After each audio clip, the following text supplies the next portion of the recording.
How did you start this? مطلب آپ کی تھوڑا بہت اپنے بارے میں بتائیں، اپنی جرنی بتائیں، اپنا بیک گراؤنڈ بتائیں.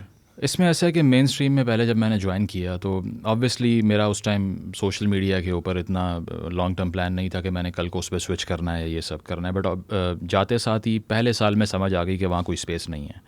اس کی وجہ یہ ہے کہ وہاں سمجھ آ گئی کہ ایک مونوپلی بنی ہوئی ہے بابوں کی، اور جو وہ چاہتے ہیں ویسا ہی کرنا پڑے گا.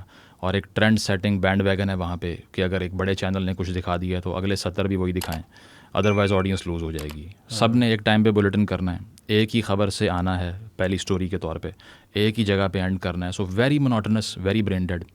تو اس سے آئیڈیا یہی ہوا مجھے کہ یہاں پہ انوویشن کی، کریٹیوٹی کی کوئی اسپیس نہیں ہے. اکثر آرگیومنٹس بھی ہوئے باسز کے ساتھ، کسی کو کچھ سمجھانے کی کوشش کی، اکثر ٹرانسمیشنز میں ٹیکنیکل سوال کرنے کی کوشش کی، کوئی ایکڈیمک سورسز کوٹ کر دیے، یہ سب کر دیے. بعد میں دفتر میں گئے باس کے تو انہوں نے کہا بھائی یہ کیا کر رہے ہو، یہ تو نہیں بکے گا، یہاں پہ کوئی مسالہ لے کر آؤ، کوئی جو ہے جگت بازی کرو. ایک نے تو کہا کوٹ ان کوٹ تماشا لگانا سیکھو if you want to go long in this field. تو میں نے کہا یار تماشے والا تو سین نہیں ہے، نہ مجھے پتہ ہے کس طرح لگانا ہے اوبویسلی. تو تب سمجھ آ گئی تقریباً 2-2.5 سال کام کرنے کے بعد کہ جناب آپٹیمزم کو باہر پھینک دیں اٹھا کے، بیکم اے ریئلسٹ. اور اس سے یہ ہوا کہ ریلکٹنٹلی پھر میں نے، مجھے کبھی نہیں لگا کہ جو ڈیجیٹل میڈیا ہے یا ایون ٹی وی ہے وہ سیریس میڈیم ہے. اس کی وجہ کہ جب آپ ویڈیو پہ اپیئر کرتے ہیں تو بات اکیڈیمک نہیں رہتی، کیونکہ یہ پلیٹ فارم ہی بائسڈ ہے اگینسٹ آبجیکٹیوٹی اینڈ ریشنلزم. اس کی وجہ یہ ہے کہ سننا کسی چیز کو جو ہے وہ انفیریئر ہے پڑھنے سے، because reading is a consistent train of thought جو کہ اس سے مینٹین ہوتی ہے. کوئی اشتہار بیچ میں نہیں آتا، کسی کی شکل پہ فوکس نہیں جاتا، and the language is on the front seat, on the TV it's on the back seat. تو ریلکٹنٹلی کیمرے کے سامنے آئے، پہلے لکھنے کی کوشش کی لیکن پتہ چلا کہ 90% پاکستانی کتاب کو ہاتھ ہی نہیں لگاتے، ٹھیک ہے، اور کریکولم کے علاوہ کچھ پڑھتے ہی نہیں ہیں. اور اٹس بیک بائی ریسرچ، یہ کوئی ایگزیجریشن بھی نہیں ہے اس کے اندر. تو شروع میں لکھ بھی رہا تھا میں، لیکن میرے آرٹیکل پوسٹ کرنے کے بعد جتنی لائکس آتی تھیں اس سے ڈبل ڈی پی پہ آتی تھیں. تو میں نے کہا ٹھیک ہے جناب چھوڑ دیتے ہیں اس کو، کیونکہ افیکٹونیس اگر نہیں ہے تو آپ ایک کام کرتے جائیں گے اور وہ پوائنٹ لیس رہتا ہے. سو دین ریلکٹنٹلی ایک دن بیٹھے ہوئے جو ہے وہ جب بہت زیادہ فرسٹریشن ہو گئی کہ اب یہ باتیں کہاں کہیں، مین اسٹریم الاؤ نہیں کر رہا، لکھنے کا فائدہ نہیں ہے انگریزی میں، تو کیونکہ انگریزی پڑھنے والے بھی کم ہیں اور بھی چیزیں. تو پھر میں نے کہا کہ ویڈیو کر لیتے ہیں. So I was sitting in my bedroom, اور میں نے فون اٹھایا اس طرح سے اور وہ سیلفی کیم سا بنا کے اس کا میں نے کچھ باتیں کر دیں، اپنے پرسنل اکاؤنٹ پہ اپلوڈ کر دی میں نے فیس بک پہ. کیونکہ میرا پرپز ٹو بگن ود یہ نہیں تھا کہ پیسے کمانے ہیں یا چینل بنانا ہے، جو کہ ہونا چاہیے لیکن میرا نہیں تھا.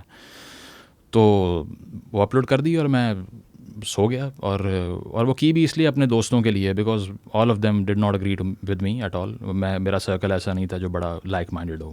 تو مجھے آئیڈیا ہو گیا کہ یار اب کامنٹس میں تو میں لیزی بھی تھا تو اتنی لمبی بحث تو نہیں ہو سکتی، تو ویڈیو بنا دیتے ہیں. بنا کے اپلوڈ کی، صبح اٹھے تو اس پہ 50,000 ویوز آئے ہوئے تھے. میں کہا what, that is more than anything, کہ میں نے تو سوچا بھی نہیں تھا کبھی کہ وہ اتنا زیادہ ڈسیمنیٹ ہو جائے گا. پروفائل سے، پیج بھی نہیں.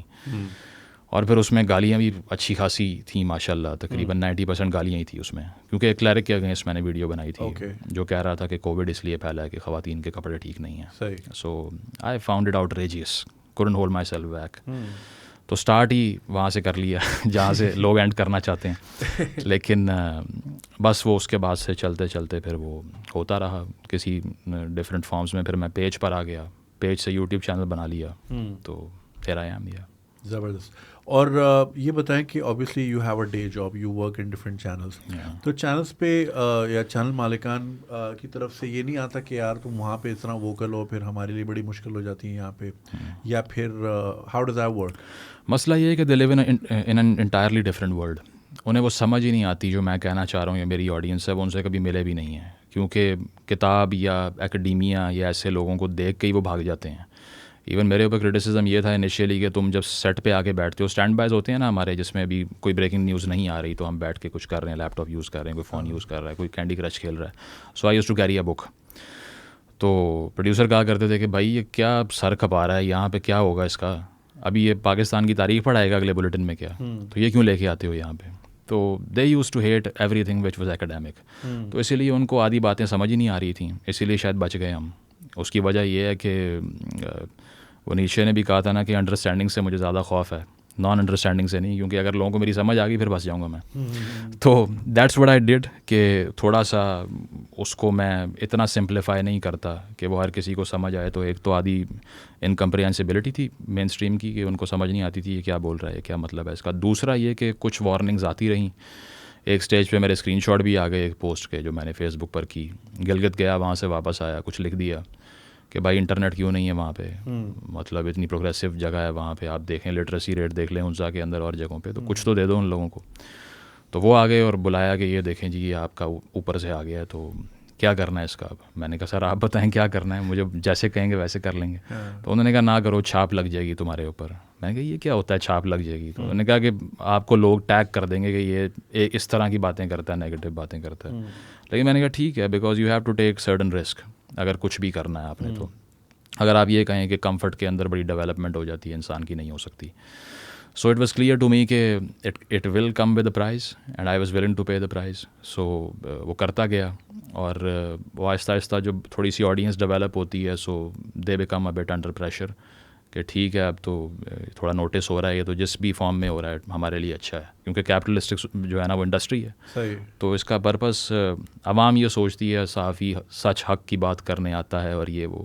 بھائی چینل کا مالک کاروباری ہے, وہ پلاٹ بیچ کے پیسے کما رہا ہے, تو نیچے جو صحافی امپلائی کیے ہوئے ہیں وہ بھی اسی کا انٹرسٹ پروٹیکٹ کرتے رہیں گے کسی اسٹیج کے اوپر آ کے. تو اسی لیے وہ اتنی کوئی ٹروتھفل ایکسرسائز نہیں ہوتی, اسپیس بھی بڑی کم ہے اس کے اوپر. تو that's why just had to survive there. اگر آپ نے کلپ انجوائے کیے تو پوری ویڈیو دیکھنے کے لیے کمنٹ پہ دیے گئے لنک پہ کلک کیجیے اور میرے مین چینل کو سبسکرائب کرنا نہیں بھولیے گا تاکہ آپ کو وقت کے ساتھ ساتھ اپڈیٹس ملتی رہیں. بہت شکریہ.